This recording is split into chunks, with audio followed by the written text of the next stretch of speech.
অনেক দিন আগে নদীর ধারের এক ছোট গ্রামে থাকত এক সাধারণ শ্রমিক, তার নাম রাকিব।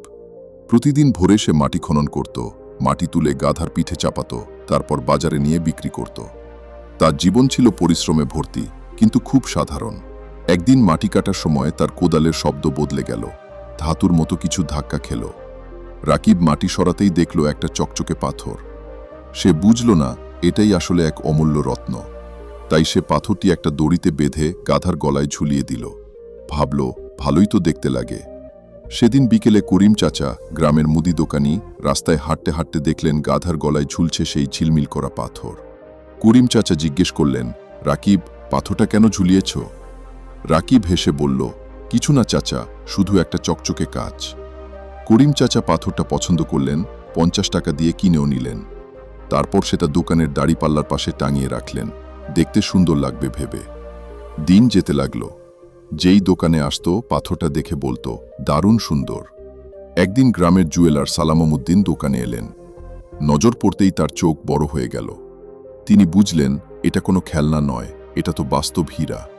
তিনি করিম চাচাকে জিজ্ঞেস করলেন, এটা এখানে ঝুলছে কেন? করিম চাচা হেসে বললেন, ও এটা এক শ্রমিকের কাছ থেকে 50 টাকায় কিনেছি। সালামউদ্দিন বললেন, আমি কিনতে চাই, 80 টাকা দেব। করিম চাচা বললেন, না, 100 দিলে দিব। কিন্তু সালামউদ্দিন হিসাবী লোক, সে ভাবল, আগামীকাল 90 টাকায় ঠিকই কিনতে পারবো, তাই চলে গেল। সন্ধ্যায় অন্য এক জুয়েলার নাম মিজান রাস্তা দিয়ে যাওয়ার সময় করিম চাচার দোকানে থামলেন। পাথরটা দেখেই তিনি হতবাক। তিনি বুঝলেন এটা সত্যিই অমূল্য। বিনা দেরিতে বললেন, চাচা, এটা আমাকে দিন, 100 টাকা দিচ্ছি। করিম চাচা হাসলেন, নিয়ে যান।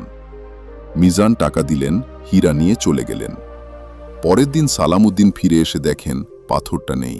তিনি রেগে গিয়ে বললেন, আপনি বুঝতেই পারছেন না, ওটা কোনো সাধারণ পাথর ছিল না, এটা ছিল অমূল্য হীরা। মাত্র 100 টাকায় দিয়ে দিলেন। করিম চাচা একটু হেসে বললেন, হ্যাঁ, আমি জানতাম না, কিন্তু আপনি জানতেন, তবুও মাত্র 20 টাকার জন্য আপনার হাত থেকে হীরা ফসকে গেল। তাহলে আসল বোকা কে? সালামউদ্দিন মাথা নিচু করে চলে গেলেন। এই গল্প আমাদের 3টি শক্তিশালী শিক্ষা দেয়। 1.